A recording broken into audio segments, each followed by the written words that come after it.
All right, welcome back to the Lightforce Podcast, episode number 35. I know this is Laney as always. How we're doing this week? Pretty fantastic. I think that today might be one of the most exciting days that I've had in a long time. Some of you will get it, some of you won't. But the day that we're recording this podcast is a very, very, very special day. We didn't know it was going to be a special day, but it is because the Punisher One Last Kill special presentation trailer was released surprisingly today. And that's a big deal for a little Punisher girl like me. So today's a great day. Punisher girl like me. I'm a big fan, she said. How's your day going? Oh, it's going good. It's going good. We got plenty of stuff to talk about today, including Star Wars, Marvel, and whatever else we get into on this episode. As always, but before we get into this week's Lightforce Podcast episode, be sure to go follow the podcast on all social media, Instagram and TikTok at the Lightforce Pod. If you're watching here on YouTube, be sure to drop a subscribe, drop a like. If you're listening on Apple and Spotify, be sure to give us the old follow and a rating. Where can they find you? Please, 5 stars. You guys can find me everywhere at Laney Byers. I'm on Instagram, TikTok, Twitch, and YouTube, and I'm currently doing reactions to Maul Shadow Lord, so you definitely want to go over and subscribe to my YouTube channel. It's the first time I've done reactions since Bad Batch Season 3, which was 2 years ago. So it's a big deal. It's a big deal. You should follow me on YouTube for that. What about you? Subscribe on YouTube. Get it right. You can follow me everywhere. You can follow me everywhere at Noah Nation Nerdy, Instagram, TikTok, and Twitter. You subscribe on YouTube as well at Noah Nation Nerdy. And did I hit all the bullet points? I think. Oh, and Twitch, and I'm also on Twitch. We're gonna stream again eventually. I'm thinking. I don't know. Maul got me really hyped this week. I reinstalled Battlefront 2. May 4th around the corner. I don't know, maybe a little Battlefront 2 stream. Yeah. Down the line. You guys know what I'm saying? You know, no promises, but we'll see. So be sure to subscribe and on YouTube and follow me over on Twitch. And of course, 1 week from today, the Lightforce Podcast merchandise will be live to the public. We'll definitely going to be previewing some stuff throughout our social medias, or on our social medias throughout this week. So definitely stay tuned. And the Lightforce Podcast merchandise store will be up to the public next Friday. It's already linked down below here on YouTube. You guys can go put your email in. You'll get like a reminder, but you really don't even need the reminder. Next Friday, there'll be a new Lightforce Podcast episode. And there'll be Lightforce Podcast merchandise, including this t-shirt, available to the public for the very first time. Yeah, and it's all fire, so you guys are going to want to check it out. But, shall we get into this episode? Yeah. Okay. I think this is actually pulling some stuff from last week real quick before we get into all the new stuff to talk about. Because last week, prior to last week's episode, I had posted on the Lightforce Podcast Instagram story asking anybody to ask us some questions, and I forgot to get to the 2 of them last week, so I wanted to throw them in this week. So my bad. We had a lot to talk about last week. We filmed like at 11 o'clock at night because of the Super Mario movie. I forgot. Yeah, it's true. It's true. My bad. But we had 2 Instagram questions that I wanted to get to because we are loyal to our supporters. One of them has nothing to do with anything really we're talking about today. My also camera tracking just turned on, so I need to turn that off real quick. But turn it off. It's no every time I like track you. It's like when I like wave my hand or something. It's like, oh, you want me to start moving around? And I'm like, no. As a matter of fact, I don't. So, there you go. But somebody asked us, and I'm sorry I forgot to write down who asked what question, but you guys know who you are. Somebody asked us what your dream collectible is and the most you would pay for it. Obviously, we both collect a good bit of stuff. Yeah. We both have spent a good chunk of money in the last couple of weeks from MegaCon and whatnot. So I thought this was an interesting question. I really don't know if I have a set answer for it, but I just know there's like dream collectible sounds like something big, something expensive, something that like I might never have. But like I know there's a good chunk of stuff I'm looking for right now, like stuff I was looking for at MegaCon that I didn't find, stuff that I'm going to be looking for at Fan Expo in Philly at the end of May. I don't know. I know that for me, it would be something from Sideshow, because to me, Sideshow is just unattainable. There's no way I would spend that much money on any collectible, to be honest. So when you ask, what am I willing to pay? Not a lot. Even though I want it, I still like am on a budget, you know. I'm very mindful of what I'm spending for something that's going to sit on a shelf. So as much as I would love to splurge and get one of the amazing sculptures from Sideshow, one of the X-Men ones, one that I'm thinking about is, I mean, obviously the Gambit one. Rogue has a really cool one. They did a Cyclops one that was amazing. I just saw today that they posted about a new Moon Knight one, and his cape is like bendable. So if you flare it out, it will hold that shape. It's so insane. Yeah. They've done that in Yeah. some of the, like, the Star Wars stuff Yes, before. it's just so insane. It has Oscar Isaac's face, and yeah, just probably something from Sideshow would be one of mine. Probably an X-Men thing, but also the Right. Captain Rex one I wanted so bad. Dude, I had the Captain Rex one for like a couple of months, like 6 In years your ago. And cart? then, no, I had it physically. I had like 6 Star Wars Hot Toys, and then I was like, this is an unattainable. Like, I can't keep collecting these because every purchase Hot is a big Toys? purchase. Yeah.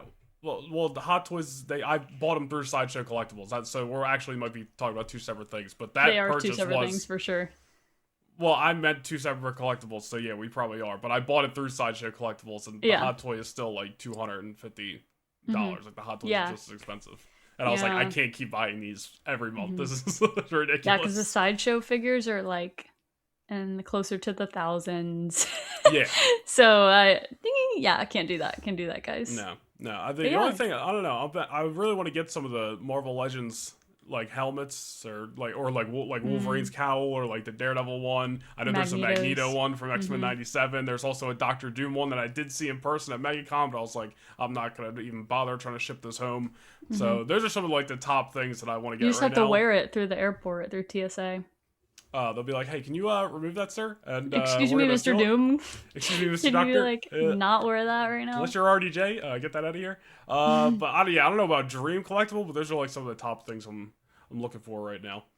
So just, thank you to whoever asked that question. Good question. Somebody else asked, what do we think the chances are that Tom Holland isn't in Avengers Doomsday? They said isn't in Avengers Doomsday. I would say the chances are probably pretty. Well, that he isn't in Avengers Doomsday. Probably pretty high that he isn't in Avengers Doomsday. Yeah. I would say pretty high too. I know that we're probably going to talk about this later. That Easter post. Are we talking about that later? Yeah. So I actually didn't write that down. okay, it's okay. But... We can just talk about it right now, real quick. Okay. So Robert Downey Jr. on Easter posted a picture of Doom. It was an animated picture, like comic style of Doom holding a basket of Easter eggs that had all the various heroes that we will be seeing in Doomsday. All of their logos were on each of the eggs. So Fantastic Four and X-Men.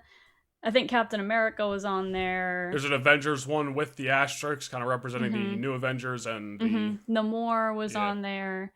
And somehow, for some reason, 2 of the eggs were Doctor Strange and Spider-Man. So some people, it made a lot of people believe, and Simu Liu reposted it on his story with like pictures of each hero next to their respective Easter egg, and people think that that's like confirmation that Doctor Strange and Spider-Man will be in Avengers Doomsday. I still think that they won't be until maybe like the end, maybe a small scene at the end, maybe a post-credit scene, because I think they'll have way bigger roles in Secret Wars and not as much in Doomsday. I'm still very much in that realm. As of right now, that's where I'm standing, is I don't think Strange is going to play a huge role until Secret Wars. So I could see Strange popping up toward the back half, like I said. But Spider-Man, I think, is less likely than Strange, because I'm pretty sure Brand New Day is going to be taking place somewhere around the time of Doomsday. But if he's in it, that would be really cool. But I just really don't think he is. I think he'll most likely be in Secret Wars. Yeah, he'll definitely be in Avengers Secret Wars, and like you said, I think Brand New Day is pretty much taking place simultaneously, if not right before the events of Avengers Doomsday. I am in the camp, and it has a lot to do with rumors out there, just, the way things are going for these 2 Avengers movies coming up, that I do think we will get all 3 Spider-Man once again. Between Doomsday and Secret Wars, I think Tom Holland probably doesn't show up until Secret Wars. Maybe he's in like a post-credit scene or something really small at the end of Doomsday, but I honestly have a feeling Doomsday, the main Spider-Man, is going to be Tobey Maguire. I just have that feeling. And then, I think we'll see Andrew too. Maybe not in Doomsday, but in Secret Wars. But I think for that Spider egg on the Robert Downey Jr. post, I think is more just alluding to there'll be a Spider-Man in Avengers Doomsday. I just don't think it's going to be necessarily Tom Holland unless it's something small. But I love that RDJ and whoever, they keep doing these for literally every holiday. Like that, like he did it for St. Patrick's Day, he did it for Valentine's Day, Christmas, New Year's, Thanksgiving. Like he keeps posting something that gives you a little bit of a teaser for Avengers Doomsday. Like I think it was Christmas, he had like a Doctor Doom ornament and then an Iron Man ornament. And it's just like, Yeah. it's just, you know, And for St. able to Patty's create some Day, it speculation. was Doom like sniffing a 3-leaf clover, you know? So Mm-hmm. I'm really taking this Easter post with a grain of salt. I don't think that Simu Liu especially would be so, I don't know, obviously giving away a huge spoiler, you know? I feel like he just put it on his story like, oh, this is cool.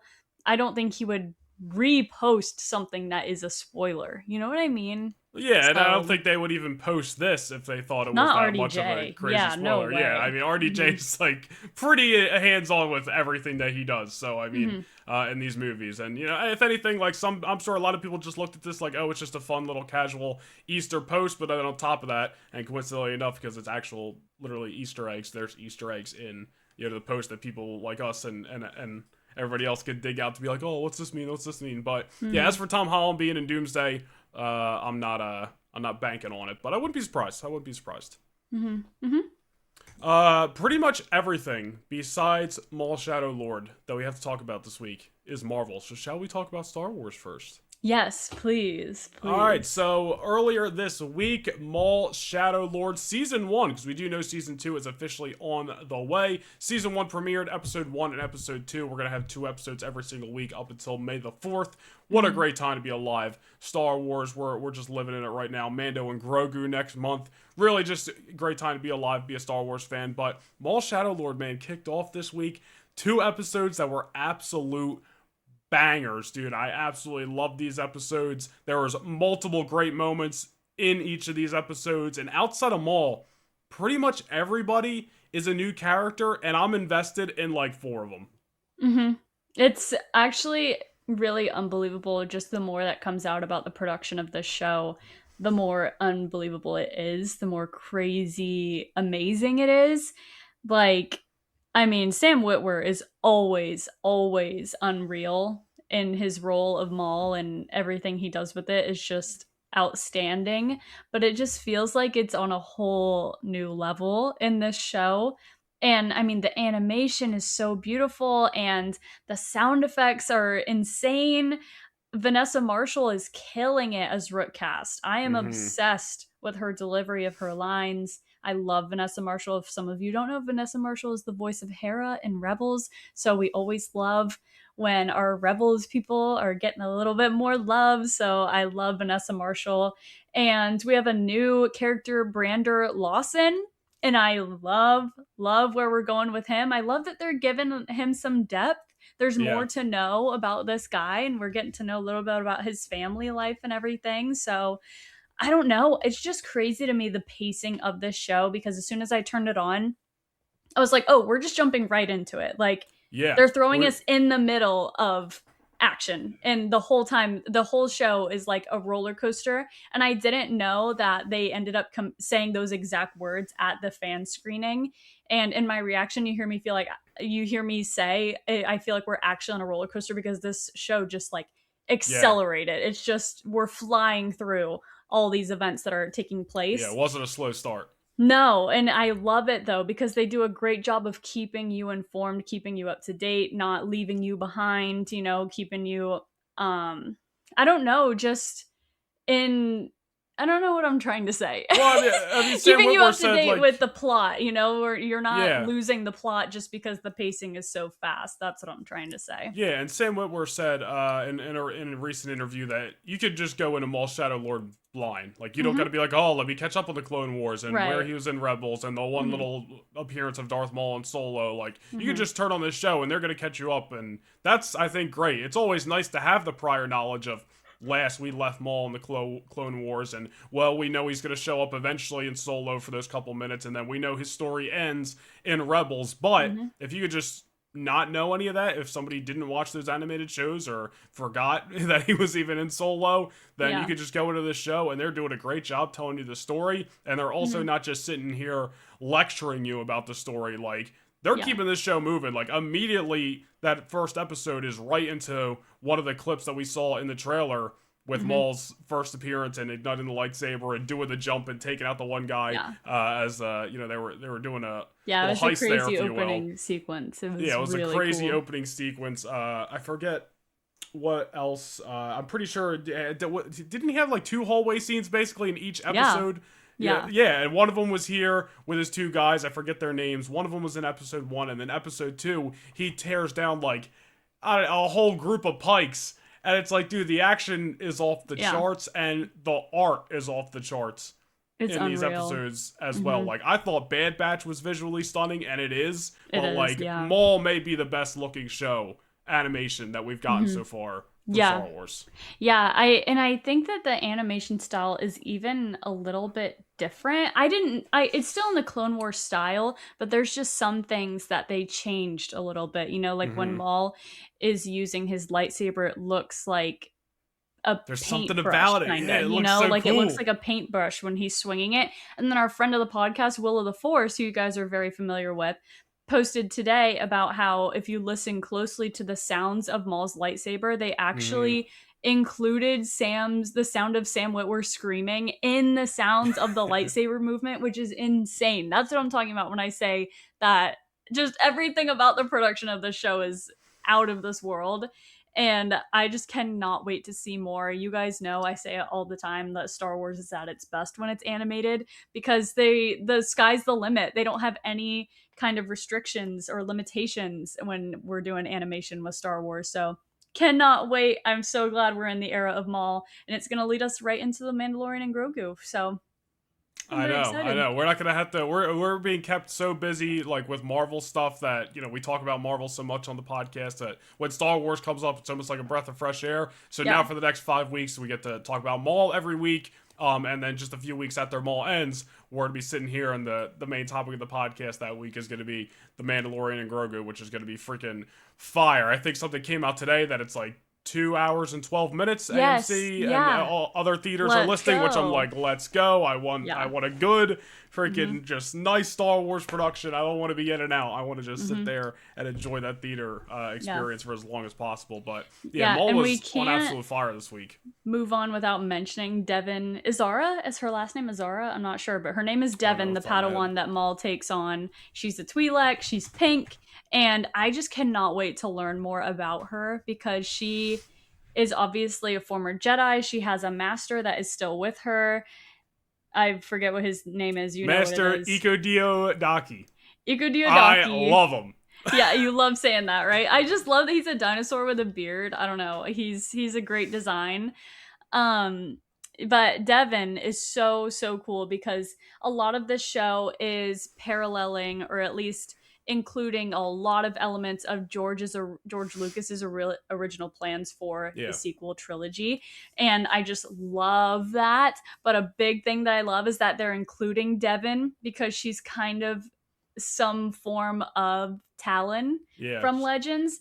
And to go as far as they do to help us like see that reflection or that parallel, I don't know how else to describe it, but in the prison, whenever they pan to Devin and the ray shield, yeah, I think that's what it's called. The ray shield is red, and when you pan to her, she looks like a red Twi'lek. And then when she's imprisoned by Maul, it pans to her in there, and because of like, I don't know, the red lighting, maybe even red bouncing off of Maul's skin, she looks red in there again. And I think it's so cool. I love that little detail.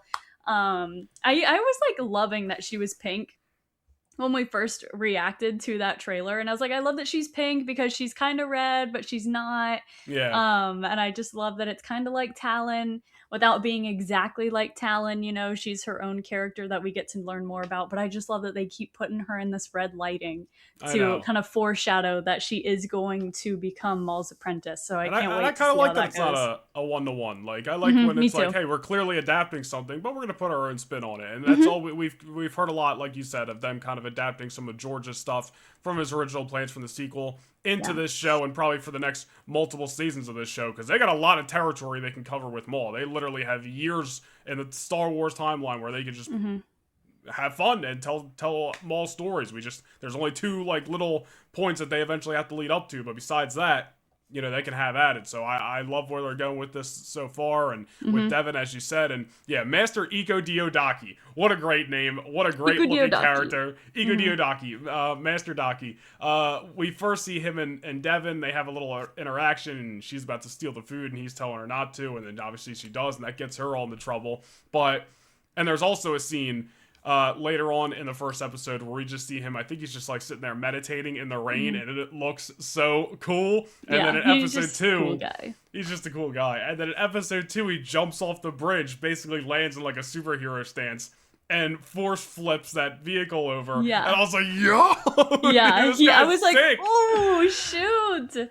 I don't know. It was so cool. I thought for a second, I was like, yo, is he about to throw down with Maul? But I do think we will get that eventually. Yeah. I just think they're going to save it for a little bit, because that's probably going to be a big... might even kill him.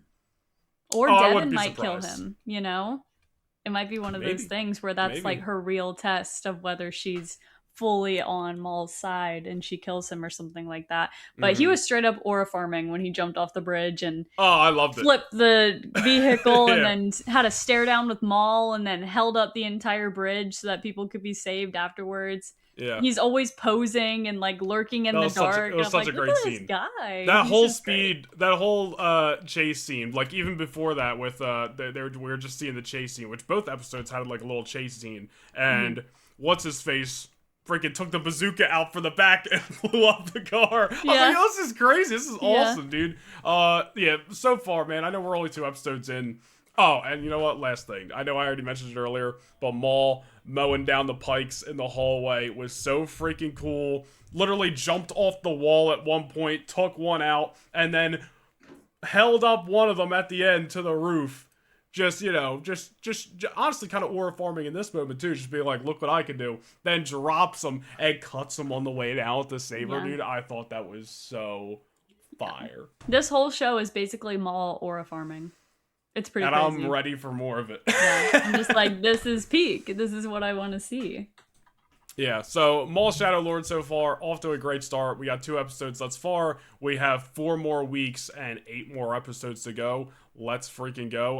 Like Laney said, she's doing reactions every week on her YouTube channel, so go check them out. I'm also filming reactions and just kind of uploading them as clips on my Instagram and TikTok and YouTube, so go check those out as well. And then we'll continue to talk about the episodes for the next 4 weeks after tonight of Maul Shadow Lord. We're loving it so far, and definitely looking forward to what is coming next.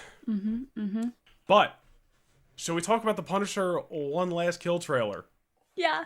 You want to set us off here? Because I need a drink.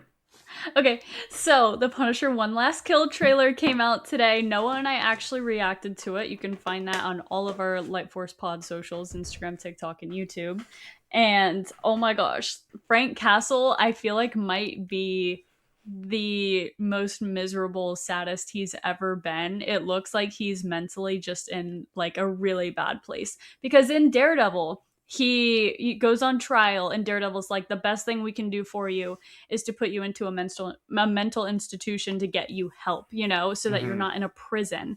And then he sits up on that stand and on trial and says, I'm not crazy. I'm smack dab in the middle of my right mind. Like, I know what I'm doing, But then in this trailer, we see him hallucinating, having visions of Curtis, who is a character in the Punisher series on Netflix. Curtis is a great character. I'm so glad to see him back.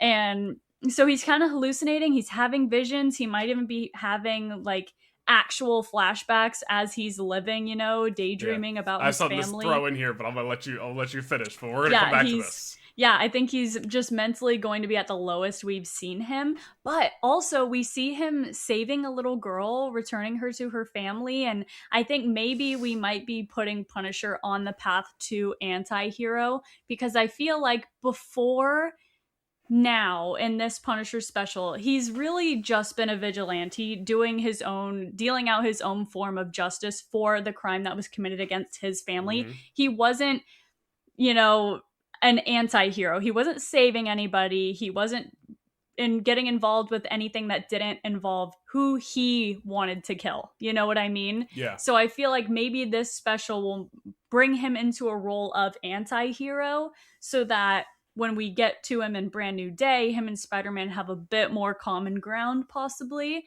But yeah, Punisher is still fighting that endless battle. And John Bernthal looks so good. Yeah, he like, looks so super badass. sick. He always looks so cool, dude. But something about the beard and the fresh cut and the bright Frank white got that fade going on. Yeah. And the bright white skull we see on his At the vest end, yeah. and the end, yeah.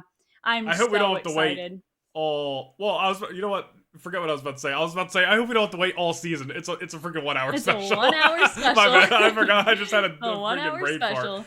But yeah, no. I'm so excited. Oh my gosh. Obviously, two things I want to talk about here. One thing from the trailer that we kind of talked about in our reaction, you brought it up briefly. He saves that little girl, returns her to her family. And honestly, Frank's kind of always been like that. Like, he's obviously always been after the people who took out his family. But even going back, I'm pretty sure it was Daredevil Season 2 when we're first getting introduced to Frank. And I remember he goes into some little shop in, New York or wherever. Yeah. And he just...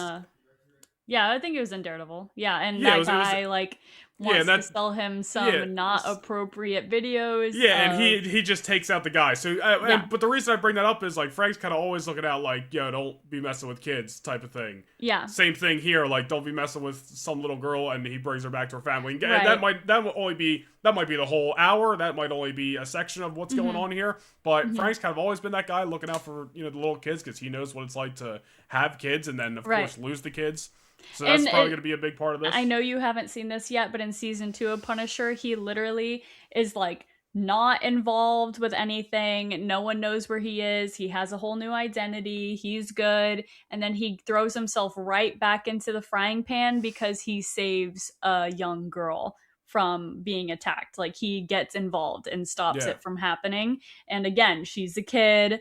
And so we know Frank's got a soft spot for helping the kids. For kids, yeah. Mm-hmm. Yeah, absolutely. But he doesn't have time for that candy ass hero shit, so we'll see what happens. I'm sure he's gonna push off being an anti-hero as long as he can. Don't call me that shit. Don't call me that shit. Don't call me that now. I'm talking to you, Webhead. Don't call me that shit. I know hero. I know hero. But the thing I wanted to bring up earlier is, and we saw this in the trailer, he looks like he's kind of hallucinating a little bit or having visions, whatever the case is. But this is going to be a theory people have until it's no longer relevant, probably till after Secret Wars. How long are we going to continue to bring up things that we see in trailers possibly just being what certain characters experience during the Void?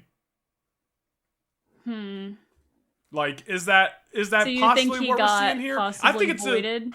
It's a good theory. Like, I'm not ruling it out. I don't think it's impossible. I don't think it necessarily has to happen either. Frank just could be mental in the head and just, we're seeing almost kind of like in Daredevil season 3 when we're seeing Bullseye's backstory, but they kind of play it out in live action and Fisk is talking to him like there, but he's not actually there. You know what I mean? Could be something like that too. There's multiple things here, but I think the Void theory is worth talking about. Yeah, I don't think that we're gonna see anything like that. Mainly because Frank has always been fighting that mental battle. I don't think it's ever taken place in the form of hallucinations, except for when he's like being beaten relentlessly and fighting for his life in season 1 of Punisher. Yeah. And he's like trying not to die though. And I feel like that's different than like going through your daily life and hallucinating. But he has always had nightmares. It's always in there. He's always fighting that. So I don't know if the Void is really a necessary thing for Frank because we already know what his shame room would be, So I don't think that that's something we need to visit. Of course, it would be cool to see something like that for Spider-Man or for Daredevil, but I think for Punisher it's very unnecessary. We know what his past is. We know what he would be going through when he was voided if he was in New York. Is he in New York in this special? I don't think he is. I don't know. I thought when they were filming this, I'm just gonna look it up. You keep talking. No, I mean, that is another thing, too. Like, don't get me wrong, he looked like he was in some city, but it wasn't like, oh, this is clearly New York. He could be in freaking Baltimore for all we know. I'm just pulling that out of my ass. I don't know why I said Baltimore, but you get the point. Like, I don't know. I mentioned this in our trailer reaction. I've been mentioning this anytime we bring up the Punisher One Last Kill. So, Well, it doesn't mean it was filmed in New York. Like, Mm-hmm. it's not like, okay, well then, yeah, that's probably still in New York. But no, I mean, we keep bringing this up every time we talk about this special. Like, we don't know where Punisher directly went after the Born Again season 1 finale, and where's he gonna leave off that ties him into Brand New Day. And maybe he just gets left in this, after the special in a good place, whatever that. I'm putting quotes around that because I don't know what good place technically means, right. but just something neutral for Frank, and then whatever happens in Brand New Day is completely separate to what goes on here. But I don't know, there's a lot of questions to be answered, and I feel like, I don't know, like we only have an hour, right? Or assuming it's probably gonna be an hour and change special. Like, it's not like we're going towards a whole movie here where we're gonna have time to explore a lot of things. This is like one episode of a show, if it was a show. So I don't know. Overall, the trailer certainly got me more hyped for it. At some point, it looks like somebody's trying to light him on fire. Yeah, I was like, what is this about? Yeah. Bro mowed down, like, I don't even know how many people, had a baseball bat, gun, typical Frank stuff. So I don't know, man. One last kill, looking great, and this podcast episode's going out April 10th, May 12th. Not too far. Not too far away. We don't have to wait too long. Don't have to wait too long. Excited. Of course, the week before Daredevil Born Again will be having its season finale for season 2, but this week we got episode 4 of Daredevil Born Again season 2, and my goodness, last week, if you would have asked me, I would say was my favorite episode of the Born Again series so far, just season 1 and season 2 so far. This week now has topped that, and from what people are saying, it's only going to get crazier from here, because there's obviously some people out there who have seen the whole season. God only knows what's going to happen. We know Jessica Jones is going to show up at some point just based off the trailer. We know we got flashback or something with Foggy. So we know there's some stuff coming, but so far, dude, this season's hitting. And is there 8 episodes? 8? What's this week's date? Yeah. Well, no, because wait, 1, 2, 3, 4. We have 8 more. I was counting this week, and I was about to say something else, but yeah, 8 episodes in total. Okay. You said 8 more, and I was like, excuse me. I meant 8 in total. 4 more. 8 in total. 4 more. Okay, so this was kind of like the mid-season episode, and it was unbelievable. But I mean, everyone that has seen this show early says that episode 4 is where it really picks up. And I think Charlie Cox and Vincent D'Onofrio said themselves, because they were asked which episode are you most excited for fans to see, and they just said like the last 2 episodes or the finale or something like that. So like, episode 4 was so good, but they said the finale, so it's like, what could we possibly be doing in the finale? I don't know where we're gonna go. Dude, can we just talk about Wilson Bethel for a second? Dude, let's just go one scene at a time, because he had 3 moments in this episode that were just like, yo, we gotta go one at a time here. Yeah. Can we start with the diner scene? Let's just go in order. Well, Wilson Bethel is who plays Bullseye. He plays Benjamin Poindexter. And we, in the beginning, just get a montage of, we got New York State of Mind playing in the background. A montage of him just living his absolute best life. He is loving life, just doing his thing, getting a little workout in, eating some breakfast, making his bed, helping out the nice old lady next door. Made the cat an egg. Yeah, and it's just like, oh, okay, he's doing great. He's smiling the whole time. He pulls up to a diner, orders a banana shake with whip, because doesn't everyone want whipped cream? Calls Advanced Vigilante Task Force and says, I just saw Frank Castle go into a diner. Oh, genius. Shit, he has a gun. And just hangs up. He has a gun was so good, bro. And like, can we go any episode without mentioning Frank Castle? Guess not. 2 in a row. 2 in a row. 2 in a row. And I just the way he calls them, and then he sucks down that freaking banana shake in 2 seconds. Very impressive. Oh, yeah. Puts the toothpick in the freaking straw, and then, Genius. He's just sizing up the room, taking in account of how many forks and knives he's got around him, the lobster claws, and he even looked at the lobsters. He's like, I'm gonna use one of those, Like, holy so crap. Good, oh my gosh. And the whole time, he's smiling the whole time, because he thinks that he is a hero. He genuinely believes that he's a hero. It's not like he's what just, he was doing. Yeah, it's not like he's just I don't know, pretending he's the hero or being sarcastic. He really believes that he Oh no, is in the right. He is kind of a on the same side nutcase. as Daredevil. He even says it to Daredevil when they have their little showdown. He Mm. says, "I'm on your side." And he's smiling, you know? Like he really thinks that. When you said that, I was like, So, I get what you're trying to say, but like, it's and a then he kind of a holds blurry it line at there. gunpoint, and I was like, "All right, pal, like I was like, okay." I don't know about You good had me in the guy. first half, guy, but then you held that nice old Nah, lady at dude. gunpoint. Yeah, he is Called just up, said Frank was there. mhm. Genius move. Said, oh shit, he has a gun. Hilarious. Task Force pulls up. He doesn't bat an eye. They're like, oh, put your hands up. He's like, okay. Mhm. Pooh. Down goes the toothpick. And then all hell breaks loose. I don't even know how many Task Force members he took out. Yeah. Like 8, 10? Mhm. Literally, took them all out. Didn't hurt anybody else. He only took out the people he had to. You know, he didn't hurt anybody innocent. Even thanked the lady for the smoothie. Yeah. Or said like it was a good Said it was smoothie. excellent, yeah. Yeah, Mhm. whatever. It was great. It's a milkshake. And Yeah. milk. That's why I was like, why did I say smoothie? Milkshake. There's a dog there. He's like, I'm not gonna hurt the dog. I'm one of the good guys. He's like, dogs in restaurants are unsanitary. Like after he's got blood everywhere and killing like, people. that's He's unsanitary. like, dogs in restaurants are unsanitary with a big old smile on his face. And I like oh my that. Gosh. Anytime he's trying to leave his mark, he makes sure to take the time to leave a bullseye. First, he did it on the knife that saved Matt a couple episodes ago, and now he took the ketchup and did a big bullseye on the double doors on the way out. He We just still took don't the know time. why he saved Daredevil though.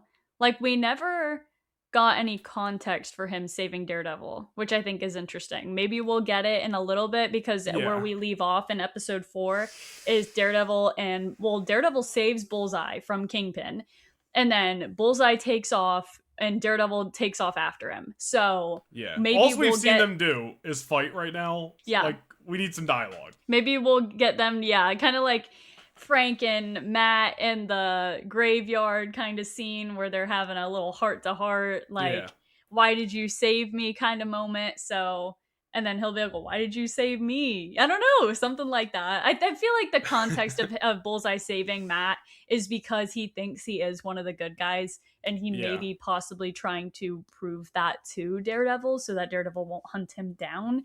But I don't know. It was just so peak. I'm loving Bullseye. Wilson Bethel does an unbelievable job at just portraying this psychopath that thinks he's doing the right thing and is just killing as many people as he can. Kind of sounds familiar, Frank. Yeah. Hey, but Frank, the difference is Frank knows what he's doing is Yeah. wrong. He just doesn't care that it's wrong. Bullseye thinks that there's nothing wrong with what he's doing. And he's just like the calmness in which he does it. Like there's there's something unhinged about It's like which we've always known going back to his backstory in season 3. Like this guy's got problems. That's why he needs to listen to the music. That's why he was in therapy as a kid. But like it's just even more now. He's totally in his head thinking like, oh, I'm totally doing the right thing. When he's like, well, kind of not really. But like I hear you saying. That's why when he says that in later on when he's holding the lady at gunpoint after he just said he's one of the good guys, it's like, this is why I said there's kind of a blurry line there. I wouldn't really say you're one of the good guys. Bullseye, right, and you don't hear Frank Castle saying he's one of the good guys. Frank doesn't he don't tell care people what I'm one of the good guys. Like, he knows that that's not what he is, and he doesn't care to be one of the good guys. But Bullseye is actually a villain, is actually psychotic. And I gotta say, man, fits perfectly with the Thunderbolts' new Avengers. Like, I don't know how you square that circle. I don't know where he would fit in, but like, a lot of people keep saying like, oh, he's gonna get recruited, and I'm like, listen, if he does, it literally so fits hand in hand with that group of people. Can you freaking imagine Bullseye and Bob in the same room?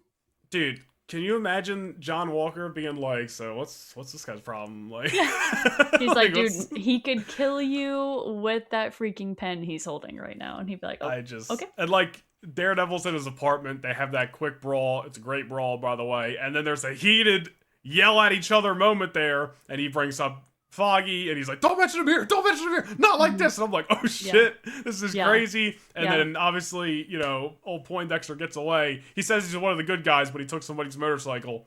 Make that make sense.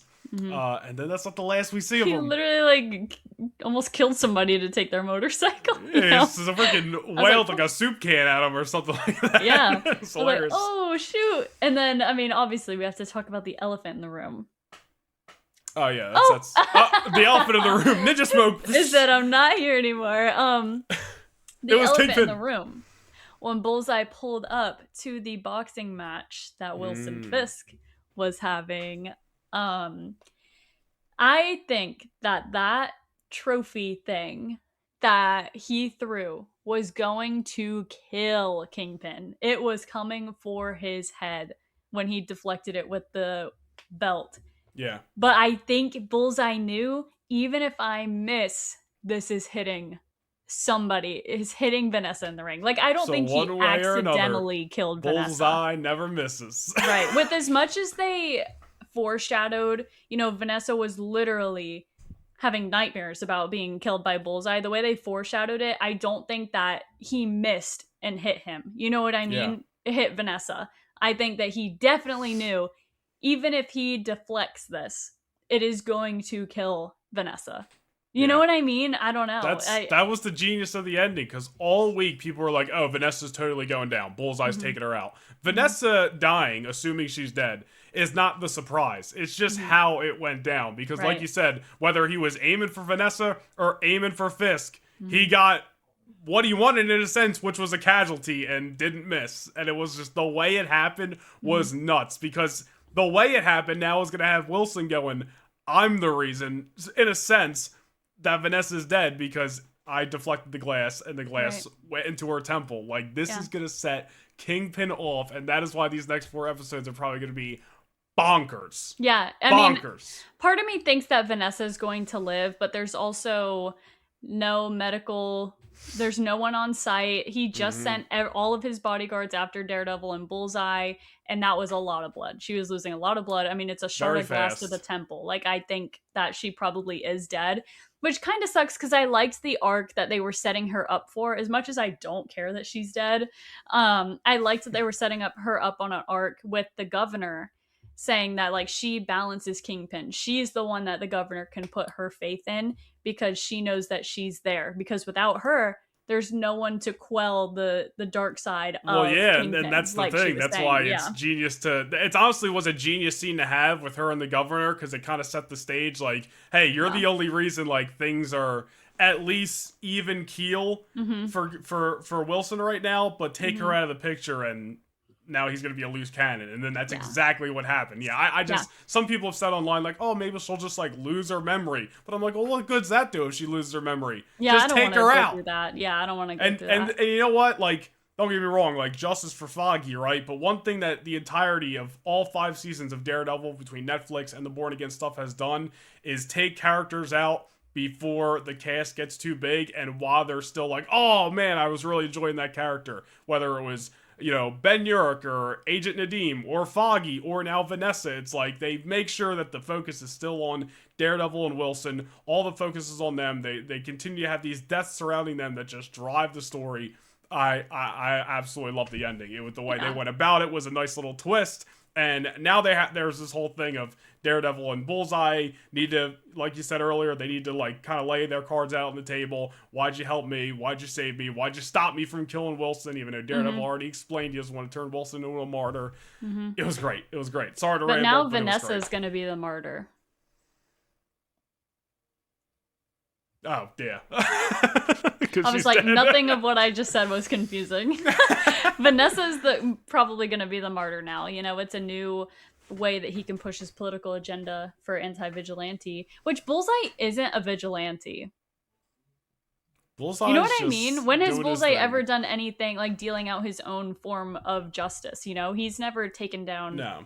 He's not taking down criminals or anything like Daredevil is. This is the same thing as why I don't understand why they keep calling Muse a vigilante, because that's not what he was. He was a serial killer. He wasn't a vigilante. That's why I don't understand Heather's point of view of being on the side of anti-vigilante when Muse was a serial killer and a vigilante saved her from a serial killer. It wasn't vigilante against vigilante. Heather just sucks overall. That's why. So you don't even need to think. Right, but I just think the writing on that is a little bit weird. Yeah, the writing's weird on that. I don't mind it when Kingpin just chalks them all up as vigilantes, because he's just like, it's like he's just putting them all in the same group and just being He's like, I just want them all pushing an gone. agenda. Yeah, so like I don't even bat an eye when he's throwing these people that are clearly, like you said, different. Daredevil's different than Bullseye. Bullseye's different from Muse. If he wants to chalk them all up as vigilantes, like that's fine. But the Heather thing, like you said, is a good point. I don't know, but luckily we didn't even see her this week. It was it was nice. But another thing is, like, I mean, what do we know about Bullseye is that one of his specialties is ricocheting objects to the point where they can kill somebody. Ricocheting ordinary objects, right? I don't think there's any way that it was an accident that he killed Vanessa. I think that was 100% on purpose. He knew Kingpin was going to deflect it in some way. I think it was really cool. It's a really cool way to do it. Oh, yeah. Also, Wilson Fisk beat the shit out of that guy in the boxing match. Yeah, and I was like, why is everybody just like sitting around allowing this to happen? I don't know. It's and just Daniel's weird. just like, yeah, it is. Somebody made a hilarious edit on Twitter of the shot of Vanessa turning with the glass in her head, but then it cuts to Daniel being like, yeah, that's awesome. That was so funny, bro. That's so great. But, I can't wait until Daniel's gone, dude. He's so irritating. Yeah, dude, like 4 people got shot this episode by, what's his name, Buck? Is that his name? Yeah, I like Buck. Buck is pretty cool. Hey, Matthew Lillard came back. Yeah, no Heather and Matthew Lillard. Yeah, this is the best episode of all time, dude. Matthew Lillard was back, and you know what? This is the first time we've seen Kingpin kind of get one over on him, because Buck was quick with it and shot down Matthew Lillard's people. Sorry, Mr. Charles's henchmen. And he was kind of like, shit. You know, he's at pissed the end, about it. Yeah, he was like, crap, like, this isn't good. He doesn't have full control of Wilson Fisk. But I still want to know more about Mr. Charles. I want to know his real name, for one. And I want to know who he is actually working for or with. So I hope we get more of him next week.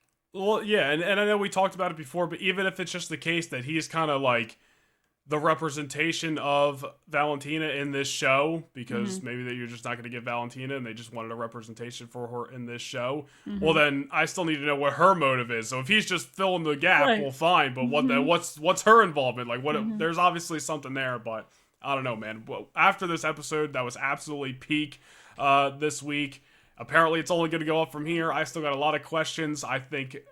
I still think at the end of the season, Matt is going to be pretty down bad. I can't imagine, like, because this is the whole thing, right? At the end of season 3 of Daredevil, like, Kingpin doesn't reveal his identity. Matt doesn't go after Vanessa. They phrased it differently, but that was the thing. They literally, they said that.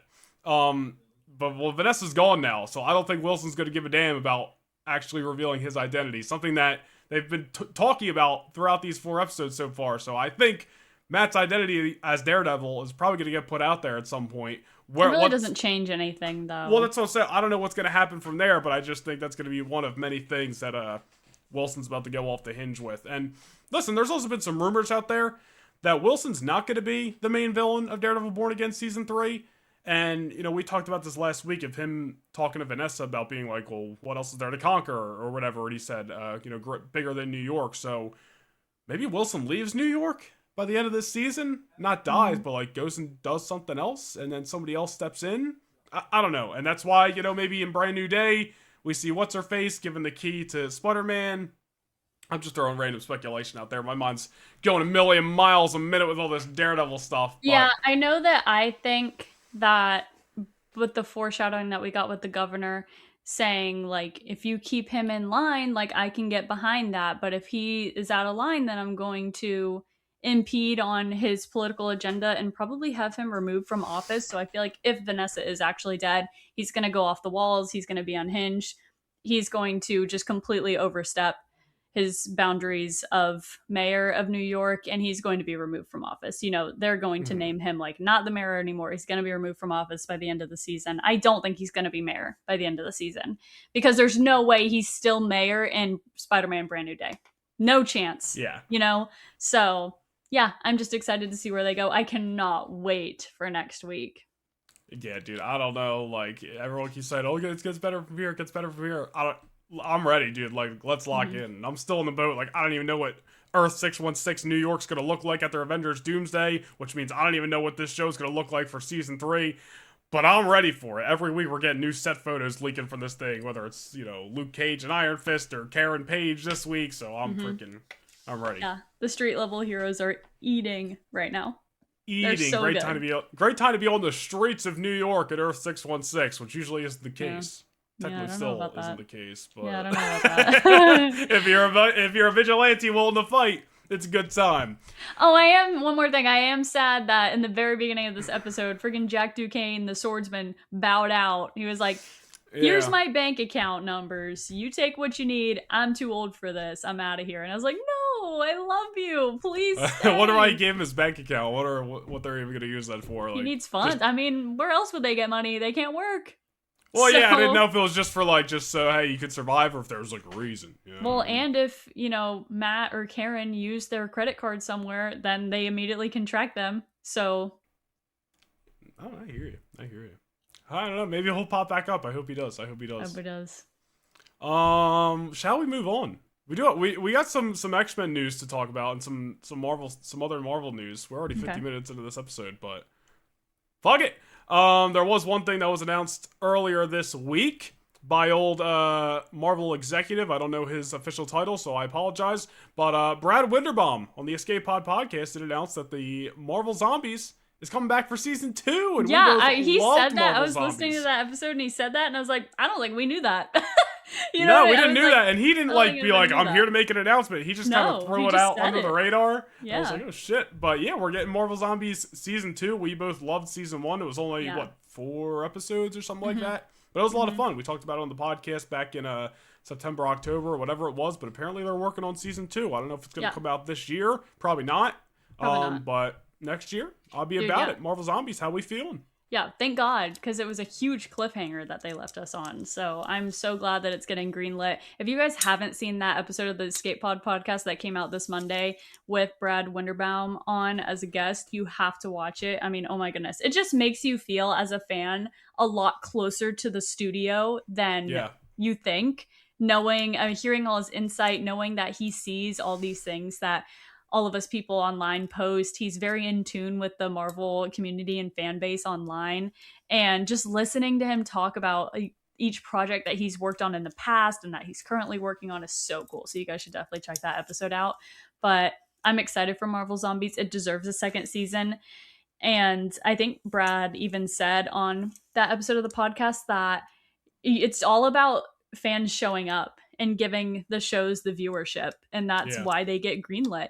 That's why Wonder Man just got a season 2, because people showed up and they widely liked it and enjoyed it. So please continue to show up for these Marvel shows. And he said that Vision Quest is going to be unreal. Like, he was talking about Vision Quest, saying that it was one of his favorite, if not his favorite project he's ever worked on with Vision Quest. So I cannot wait. Like, I have no idea what that's going to be about. It's the last thing before Doomsday. We've, Vision's in it. We speculated, I think maybe it's out there, that Ultron's in it. Also, it's Vision, so maybe that means a Wanda appearance. Like, I don't know. Obviously, I don't know where Wanda where she's at their Multiverse Madness. I'm just throwing it out there, but like, I don't know. That's going to be a very interesting show come November, right before Doomsday. Yeah, he was dropping a lot of fun insight on the Escape Pod this week. Definitely go check it out if you haven't. But he just kind of threw that in there, man. Marvel Zombies get to season 2. I can't wait for it. I really love the animation. I thought it was a fun 4 episodes that we got a couple of months ago or last year, whatever it was. So I'm looking forward to it. Marvel Zombies season 2. We'll definitely be season for it. Shall we talk about some X-Men? Yeah, of course. Some X-Men. So obviously, Avengers Secret War is going to be in December of 2027. Afterwards, we're heading towards the Mutant Saga in the MCU. There is, I think, 3 Marvel dates that are pretty much set in stone for 2028. One in May, one in July. One of them actually might be in 2029. I don't know the exact dates off the top of my head. But everybody is speculating that first one, or at least one of those first 3, will be the MCU X-Men reboot film, which of course already has some big names attached to it. The director, I believe, Jake Schreier from Thunderbolts, is who's working on the X-Men film. They also got 2 writers that were released. I mean, they've already probably had these writers, but announced this week that there's a couple of writers on this thing. I believe one of them worked on something familiar with Marvel that I forgot to make a note of, but I know it's a notable name. A lot of people were excited about it. A lot of good things to be looking forward to with this X-Men film. Apparently, the X-Men movie is expected to begin filming later this year in the United Kingdom.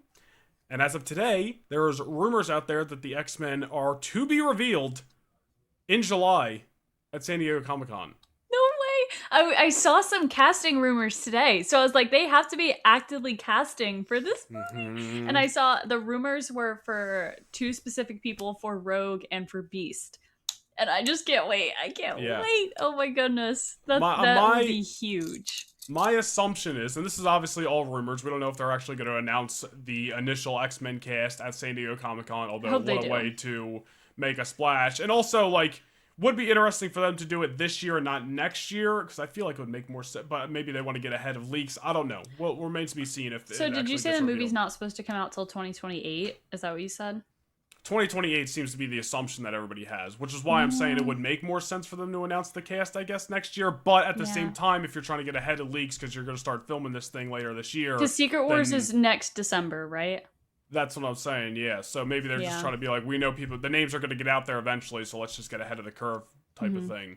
So, I don't know. We'll see if these names for the X-Men get announced this summer at Comic-Con.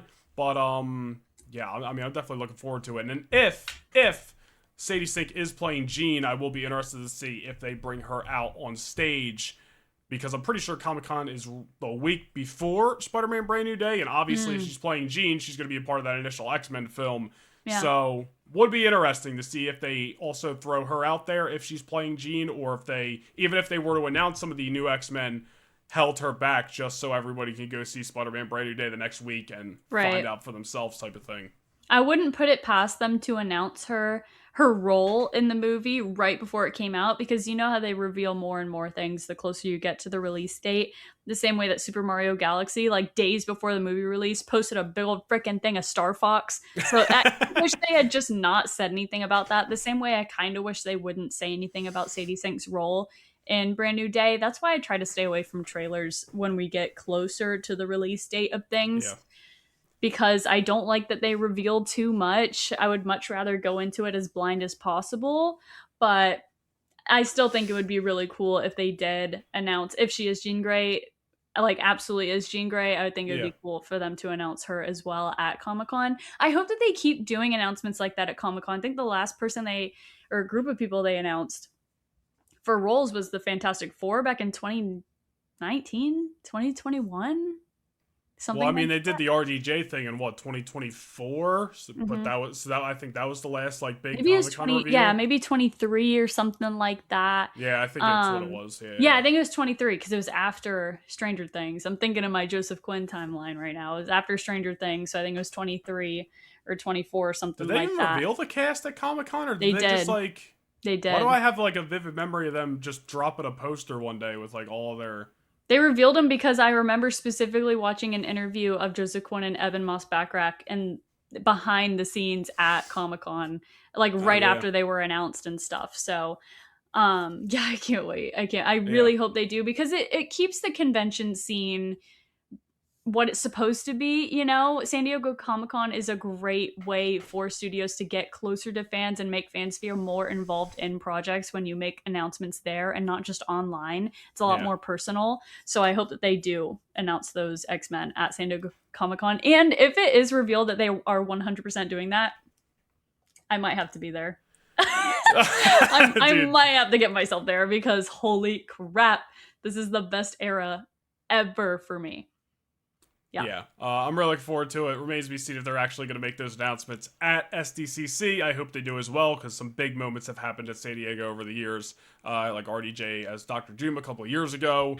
There's that low-key clip from many years ago of Tom Hiddleston coming out in full costume at Comic-Con. I believe Comic-Con is also where they announced Civil War and had RDJ and Chris Evans come face-to-face. So there's been a lot of great moments. Hopefully another one can be made. And just imagine, like, we don't know who that initial team's going to be. You know, I'm sure it's going to be Jean. I'm sure it's going to be Scott.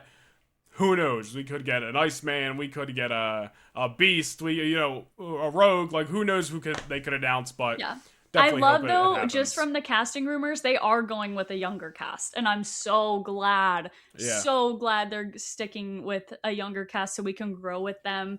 Because I want to see the X-Men coming into their powers and dealing with being a mutant. I don't want to come meet the X-Men when they've been dealing with being a mutant their whole lives. I mean, Yeah. when we're being introduced to new character, new ideals. The concept of being a mutant is new in the MCU, so I want it to be new for our characters as well. So I just can't wait. I'm so glad. We're just getting everything we wanted. We're just Everything getting we've ever everything we wanted. wanted as some big X-Men fans around here. Except But for I Moon mean, Knight season 2. Anyways, talk to Brad Winterbaum about I that. will. Brad, Brad, please. we'd love to have you on.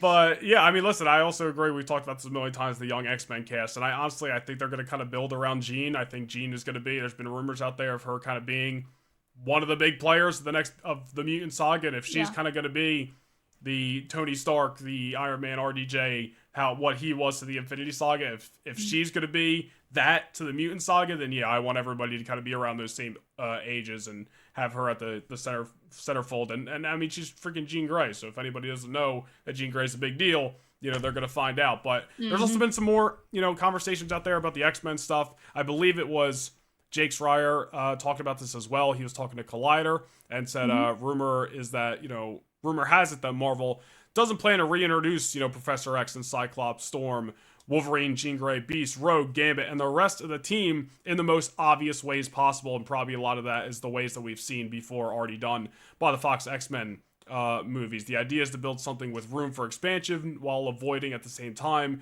the feeling of simply repeating what Fox already did and probably making the same mistakes, which that was a quote from, I believe, again, an interview that he did this week with Collider, and I was just like, oh, so we just have all the more reason to be excited because they know they're going to look at those Fox X-Men movies, see what was already done, which is pretty similar to the Tom Holland Spider-Man route. Homecoming isn't a traditional, Spider-Man origin story. He's already Spider-Man in that. One of the main reasons is because we already saw the origin story twice with Tobey and Andrew. So instead of just going the traditional origin story with some of these X-Men characters, which we've talked about a couple of times as well, I don't think they're going to go some, conventional route, some comic one-to-one adaptation. I thought they were going to change it up anyway. And it seems like really we haven't gotten an origin story for X-Men.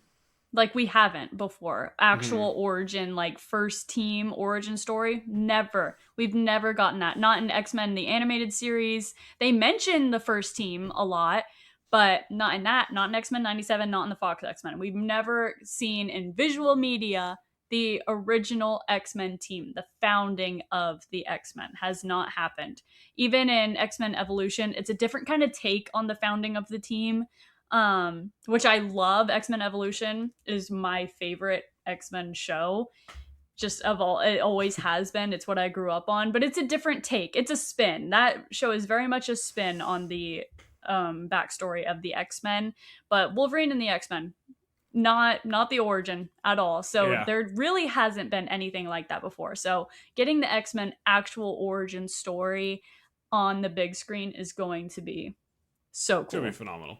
And again, like, it might not be the traditional exactly what the origin stories were in the comics, but I'm so confident that they're going to kill it. Like, I'm about whatever they choose to do. Like, I have a lot of confidence in Marvel, Jake Schreier, the writers that they signed on for this. Like, they have nothing but positivity going towards this movie. One of the writers, I forget who, but I know one of them had an interview this week where they said they were a huge Gambit fan growing up, and I was like, oh, that's such a good sign for Gambit fans. Yeah. Like, even if he's not initially there, which he probably won't be, he'll probably be something that gets added a little bit later in the Mutant Saga, if I had to guess. But what a great sign. And another person who I don't expect to be in the X-Men movie, but I wouldn't be surprised if we also saw in 2028 is Storm.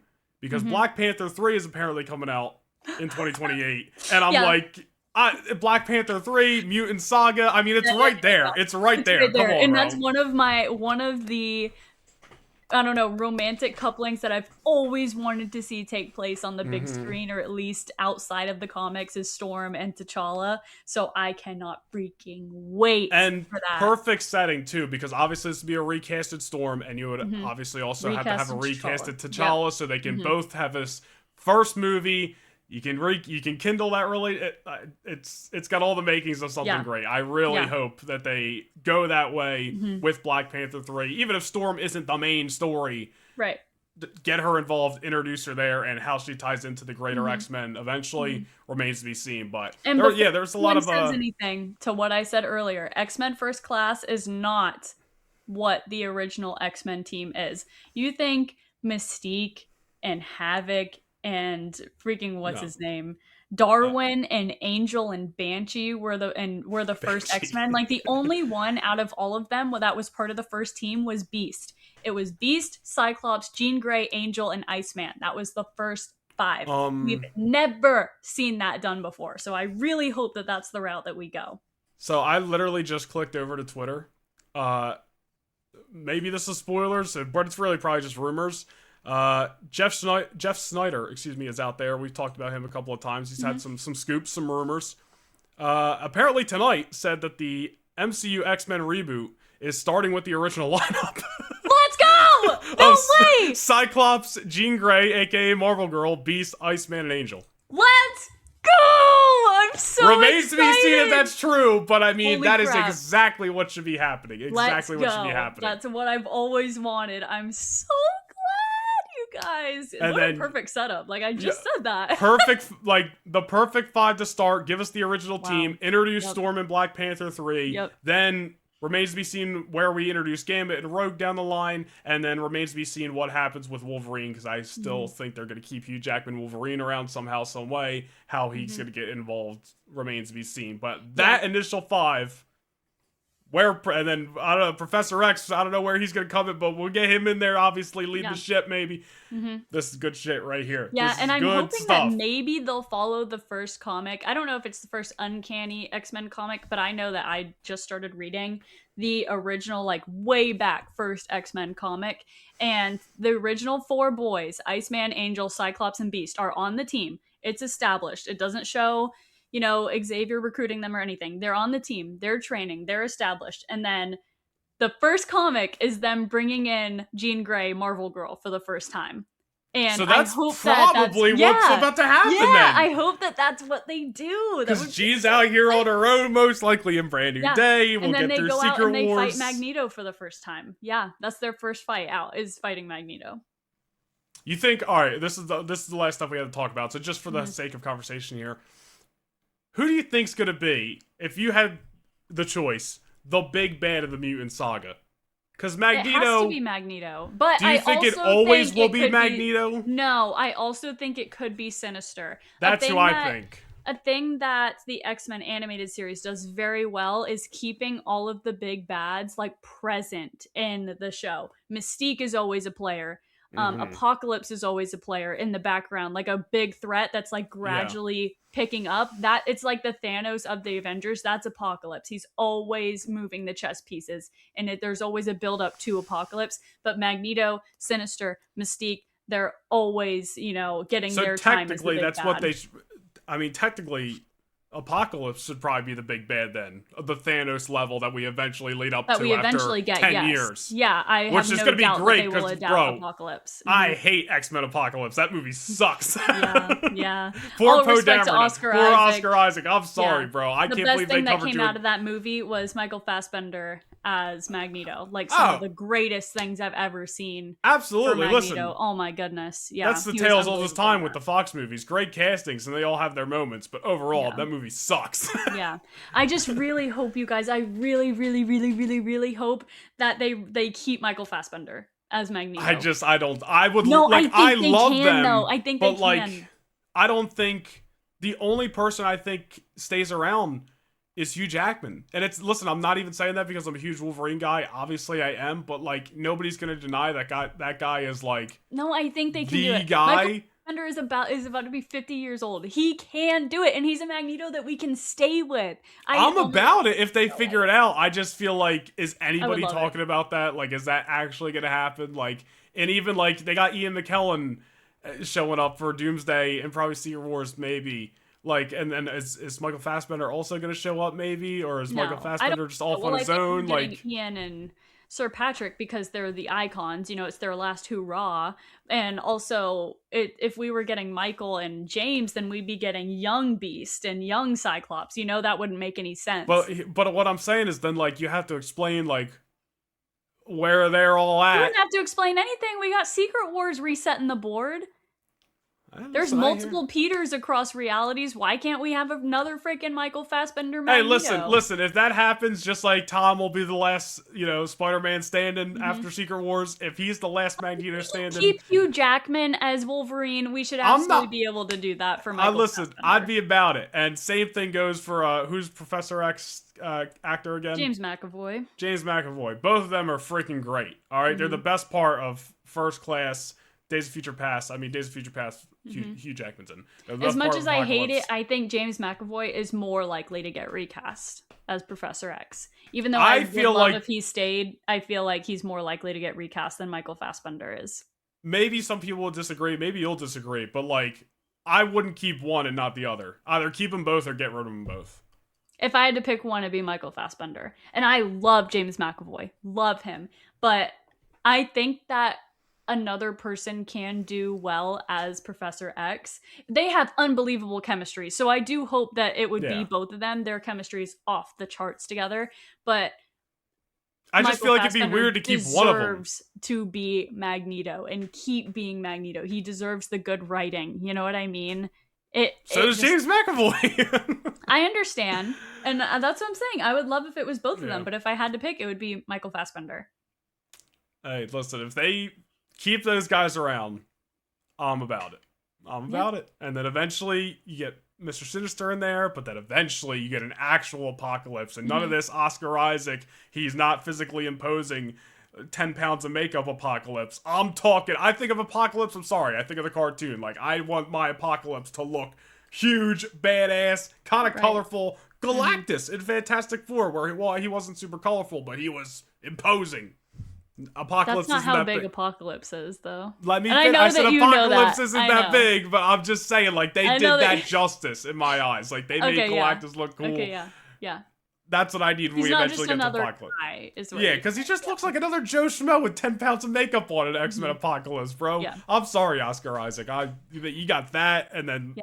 I think that we already had reports come out saying Mr. Sinister was going to be the first villain that we deal with, which I have no problem with. But if you're going to do the X-Men, you're going to do the origin story, you got to get Magneto in there. Like, Magneto has to be. I think Magneto's just like an obvious goes hand in hand. He's always going to be there type of thing. Yeah, like if he's not the first movie, he's got to be the second movie. We need that. Magneto is a great character.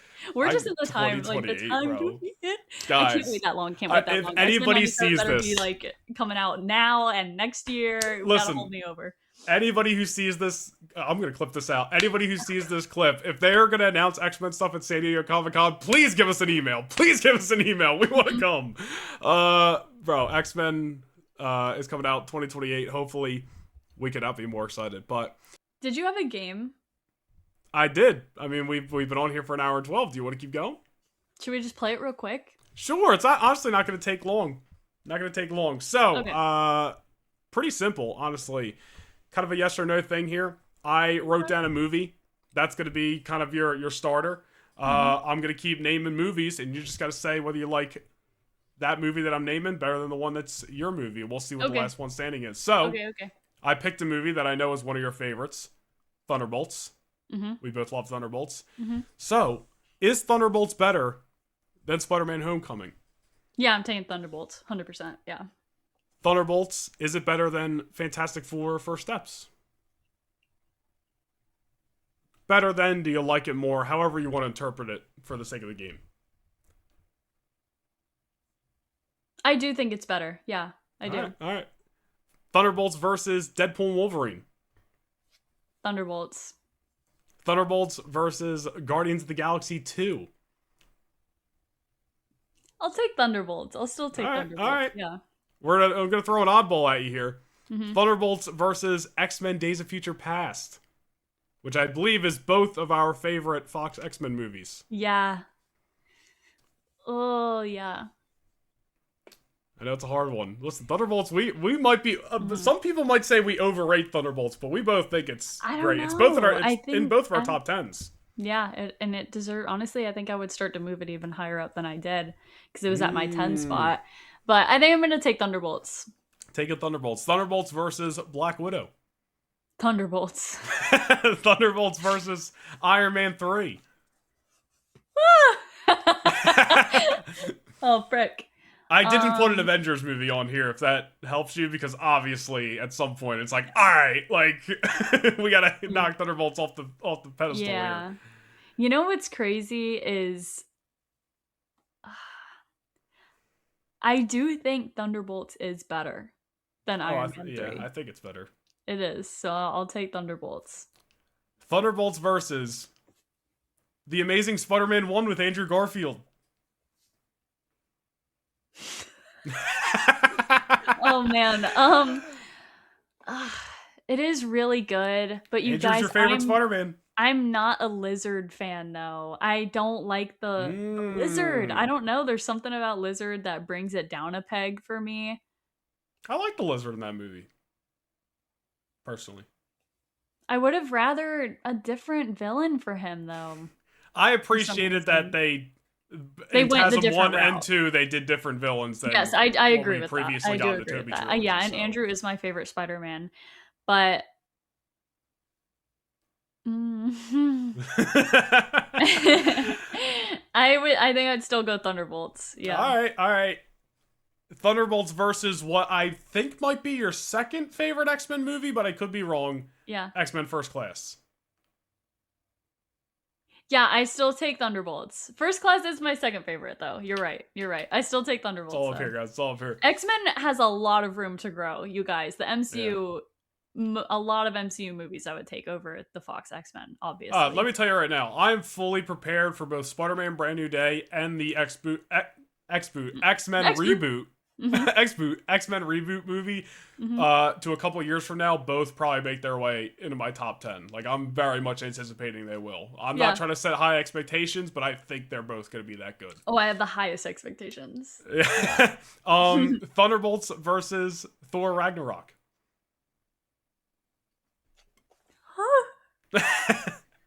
I put movies on here that I was like, I know she likes these for the most part. I do really like Thor Ragnarok, and it is higher up on my top 10 than Thunderbolts. That is true. I didn't even think about that. I didn't even take into account that we did our top 10. And so is Iron Man 3. That's why I said I think Thunderbolts is higher now than it was when we made that top 10. It was at 10 for some of you that don't know. Thunderbolts was at 10, and I had Iron Man 3 and Thor Ragnarok above it. We might have to do an updated version of our top 10 at the end of the year after we see Spidey and Doomsday. Oh, definitely. Oh my gosh, this is so hard. It's just that they have such completely different tones. I hear you. You know what I mean? But you gotta pick one. Yeah. I am going to go Thor Ragnarok on this one. Whoa, Thunderbolts finally lost. Yeah, That's to Thor crazy. Ragnarok. I love Thor. Thor was, for a long time, like my second favorite MCU hero after Iron Man. I love Thor. He's been my comfort character for a long time. He needs to be redeemed. In my mind, his we're getting there. Needs to be redeemed. But we also in that movie get Tom Hiddleston. A lot of people kind of shit on Ragnarok for some reason now, but I still think it's outstanding. I think it did great work for Thor. Oh yeah. It's a lot of fun. I know it is silly. But I think it was the right amount of silly because we still were able to get the Thor that we got in Infinity War, and I think a lot of people forget about that. So I'm gonna go Thor Ragnarok. The only part of Thor Ragnarok that I'm really not big on is like when he first lands on whatever that planet is that we spend a lot of time on, and they got him like captured. That's the only part that I'm like, this is a little annoying. But yeah, it's a little silly. The rest of the movie, I think, kicks ass. Right. I agree. So Thor Ragnarok defeats Thunderbolts. The other two movies that I had in line to see if you were gonna say are better than Thunderbolts are X2. Is that the end of the line? Well, there was two more movies that if you kept going, I was gonna. We'll keep going. Yeah, it was gonna be X2. So X2 or Thor Ragnarok? Yeah, you can put them up against each other. Yeah, that's how usually it goes, is you just keep going until you get to the last one and see who the ultimate winner is. I haven't seen X2 in so long. I would not take it over Thor Ragnarok. Year. And then I saved a heavy hitter for last. I'm not gonna lie, so this one probably won. Yeah. Captain America: Civil War. Civil War wins the game. Yeah. And so Yeah. if Thor Ragnarok wasn't an option and it was Thunderbolts versus Civil War. Civil War. Okay. Civil War wins. Yeah. But Thunderbolts is great, guys. Thunderbolts is great. I want to know. It was number 10 for. Yeah. And I think I had a like number 9 or 10. Yeah. I forget. I have my list I don't know, here. I don't know if it would necessarily move up for me. I think I'm just gonna wait till the end of the year to see if anything changes on my top 10. But I don't know. I think Thunderbolts is great. It's definitely worthy of being a top 10 movie. Let me see for a second here, you guys. I want to see what I had above. Okay, so I did have Iron Man 3 at 9 and Thunderbolts at 10, which is crazy. I do think Thunderbolts dethrones Iron Man 3, pushes it down to 10. But Thor Ragnarok was my 6, and Fantastic Four was my 7, and I think I would have to rework this list. Absolutely. I think there was some recency bias going on with Fantastic Four at the time. Yeah, so, I still love F4. I don't think did I put it in my top 10? I don't know. It's definitely in my top, like, 15. Yeah, it's definitely still in my top 10. But like, I love that movie, but yeah, by the end of this year, this list could look completely different. Yeah, the only thing I know is not going to change no matter what, unless that X-Men movie is like generational. It's the top 3. It's top 4 possibly. It is my top 4, which is Avengers, Winter Soldier, Civil War, and the first Guardians. After that, it's like I could definitely see this getting rearranged a little bit. Yeah, my first 4 is Avengers, Guardians, Winter Soldier, and Infinity War. But I do think that X-Men movie could be out. Possibly any of them but the first Avengers. Dude, I was about to say, like, what happens if, like, I don't know if like the first initial X-Men movie does it, but like 3-4 years in, when we get like that next big X-Men movie where it's like, oh where they're shit, actually all there. Yeah, I could actually cry thinking about it. And like, it's possible that Avengers gets dethroned because you guys, like, the Avengers has always been my favorite part of Marvel. I always say that the Avengers weren't until we got the MCU, you know? But before the MCU was a thing, I was hard into the X-Men. I was all about them. So you said the Avengers were always my favorite thing in Marvel, but I knew what you meant. You meant the X-Men and Avengers. Yes. Came when like the MCU was a thing. Like the Avengers weren't even a thought in my mind until we got to the MCU and the MCU started. But before then, because I don't know, Avengers 1 was when I was 12, but I was watching X-Men Evolution way before that because it came out the year I was born. I was just completely into it. So I'm still going through Wolverine and the X-Men, which obviously is only like 9 episodes or something like that. And I just watched the episode of him, and isn't it only like or at least there's only one season I think on Disney. There's one season, but it's more than 9 episodes. Well, whatever it is. Hey, I hope there's more than 9 It's got a fire intro though, doesn't it? Oh, dude, never skip it. Never skip it. No, never skip that. It. I just watched the episode of him and Hulk going at it, and then they end up teaming up on a bunch of creatures. I was like, this show's peak, dude. This show's fire. We got the X-Men 97 news last week. Then we got this news this week, dude. Yeah. You guys aren't ready for the X-Men conversations on here, dude. We need some X-Men Lightforce merchandise stat. Yeah, we do. Anyway. We do. I think that's all we got for this week. I think that's all we got. Where can they find you? You can find me everywhere at Laney Byers on Instagram, TikTok, Twitch, and YouTube. I hope to see you guys over on my stream community. Recently started playing Sea of Thieves for the first time. We're pirates. We're pirates now. It was pretty fun. Check me out. Yeah, YouTube's been going great. Again, the Maul Shadow Lord reactions are happening every week for the entire season, so you guys should definitely go subscribe to me on YouTube. What about you, Noah Nation Nerdy? Yeah, you can find me everywhere at NoNation Nerdy on Instagram, TikTok, Twitter, YouTube, and Twitch. Also doing a bit of a Maul reaction every week just through the clips on my social media. Same thing with Daredevil. I started doing that this week. So yeah, just go check me out everywhere. And of course, Lightforce Podcast. Follow us on Instagram and TikTok at the Lightforce Pod. If you're watching here on YouTube, make sure to hit subscribe, drop a like. If you're listening on Apple and Spotify, be sure to give us a follow and a rating. And next Friday, the Lightforce Podcast merchandise does go live to the public for the very first time, including this t-shirt. And of course, like I said at the beginning of this episode, we'll be previewing a lot more of the merch throughout the week on social media. So definitely go follow us there. And yeah, I think that's all we got for this week of the Lightforce Podcast, episode 35. Banger of an episode, you guys. Let us know how you're feeling about Daredevil and Maul and all this X-Men hype that we have. Let us know in the comments. X-Men, y'all. All right. We'll see you guys next week. Bye. Bye. Us against the world.